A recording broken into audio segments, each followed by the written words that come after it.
let's go. What? Here we go now. Batman scoop on the mic, mixing the mix on the wheels of steel. This is what I was fucking born to do. Let's go. Bueno, estamos aquí en la jornada de arquitectura y empresa en el Puig de Santa María, un sitio francamente bonito. Y estamos con Juan Miguel Gil, que es del estudio de Castellón, CELRAS, con José Luis Domènech, su hermano Alejandro Domènech y Víctor Masip.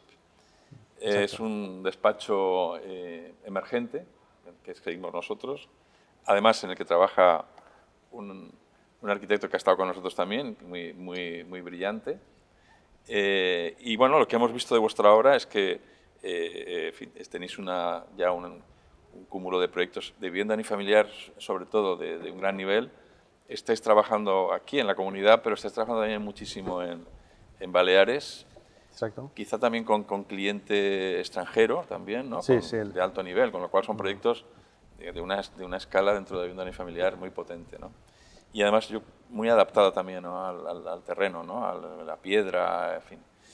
Bueno, la primera pregunta después de esta pequeña introducción es que nos hables un poco de cómo se forma el estudio, cómo os reunís y qué proyectos de referencia podéis tener en el pasado inmediato y ahora en lo que estáis. ¿Cuál es la evolución del despacho?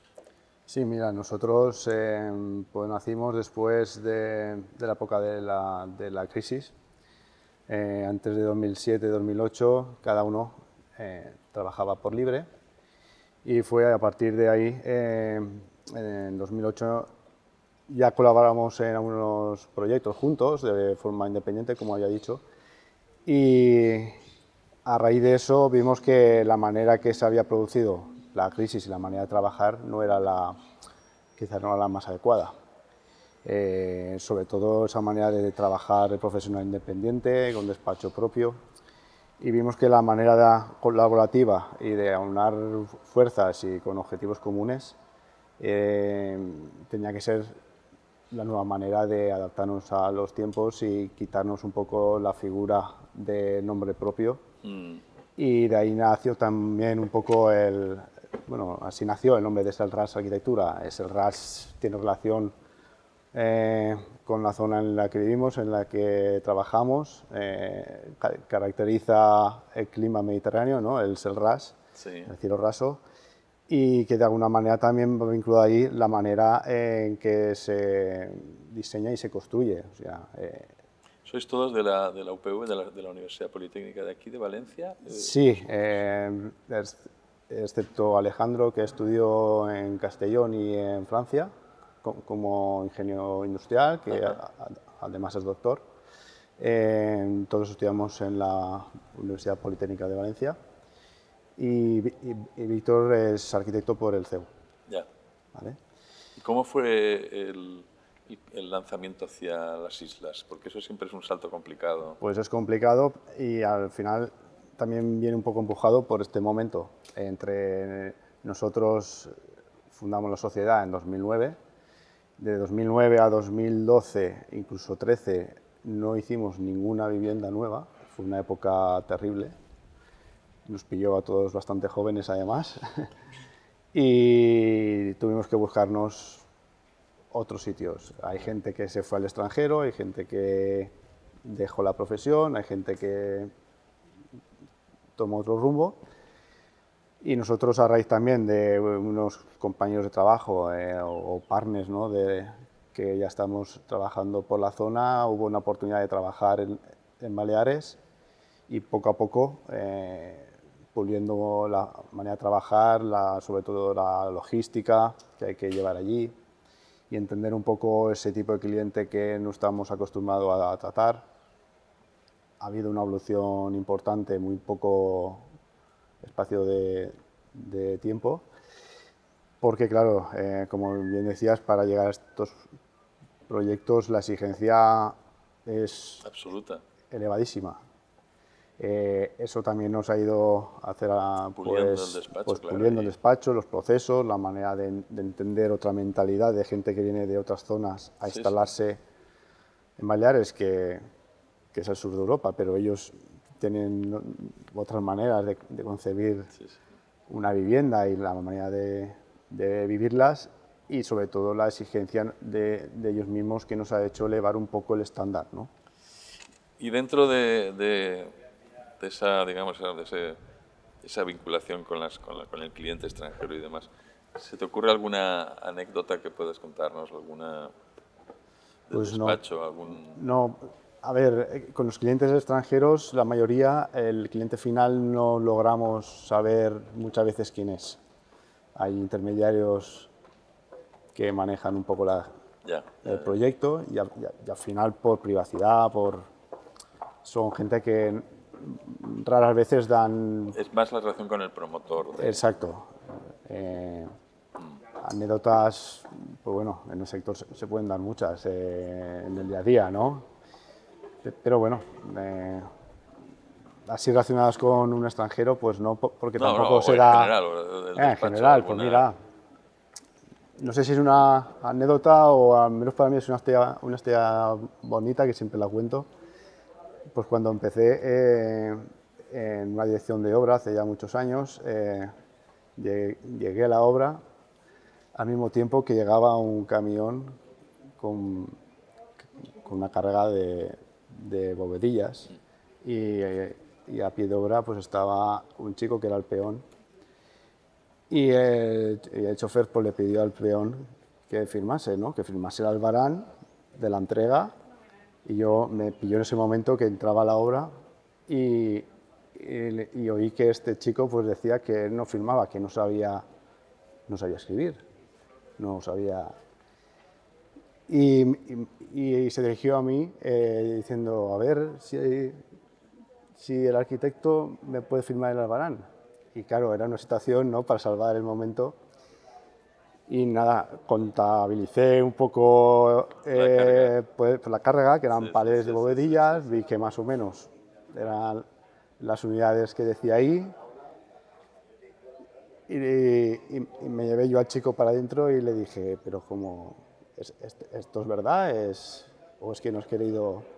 Y no, no, yo es que he empezado hace poco, me salí de la escuela y nada, pues me comprometí con él que durante el proceso de la obra pues le enseñaría de manera práctica pues a sumar, a multiplicar. Y en la fase de la estructura, en los pilares, pues cada vez que teníamos que hacer una suma, un recuento, una medición, lo llevaba a un pilar y le iba yo haciendo las cuentas y él me lo revisaba.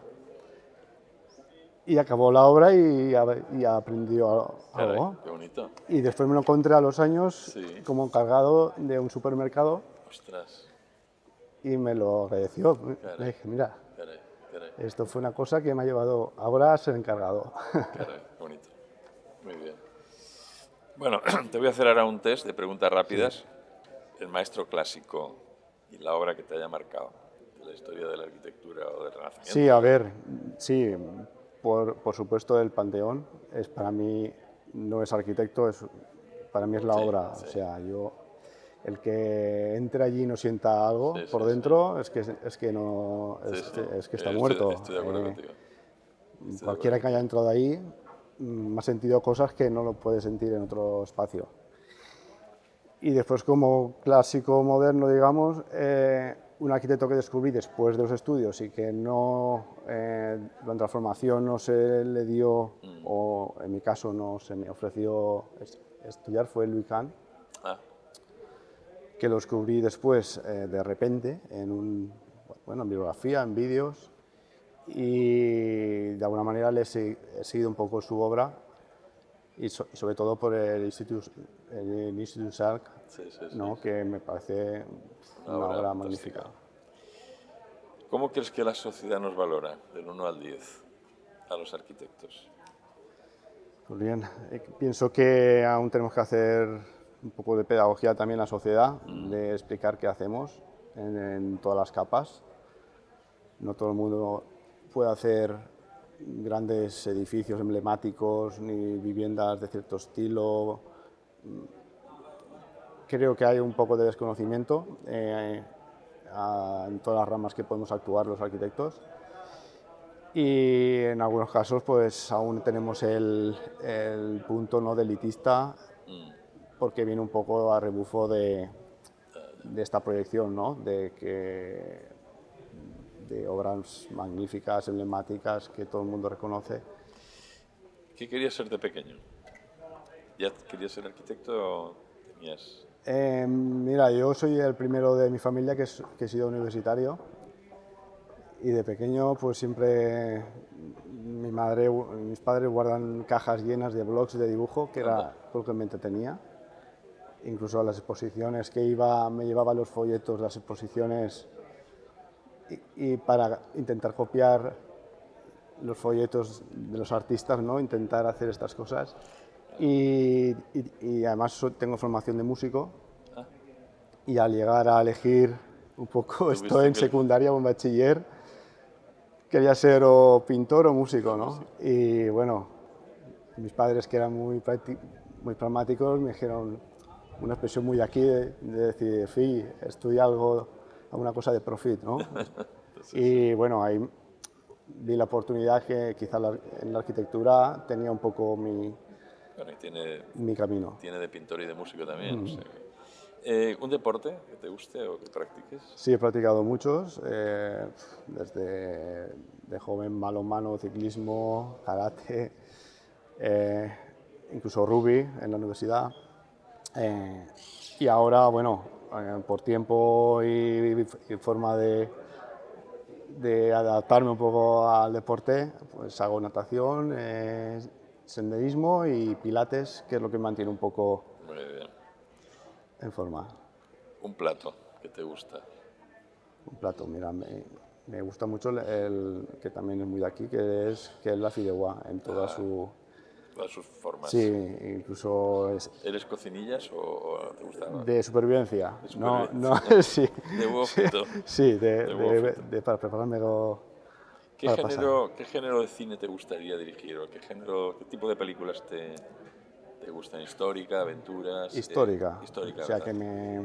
que me lleve a ese contexto, que me explique, aparte de la historia que haya dentro, que me explique un poco ese momento, esa parte histórica, y es el género que me gusta. ¿Qué 3 cosas te llevarías a una isla desierta? Pues por supervivencia también, supongo que comida, agua... La respuesta más típica es la navaja esa suiza multiusos. Eso después, pero más que navaja, creo que el cuchillo de Rambo, También, sí. Más práctico. vale para más cosas. Más práctico. Y bueno, quizá pues una libreta, lápices... Para dibujar, escribir, sí. para entretenerme. Muy bien. Y por último, ¿cómo te imaginas una tarde perfecta? Perfecta, bueno, en estos momentos, en mi época, en mi edad, pues me encanta, mira, los fines de semana me encanta si puedo hacer una pequeña siesta con mi hija, que aún es pequeña y aún me soporta, porque es un momento personal.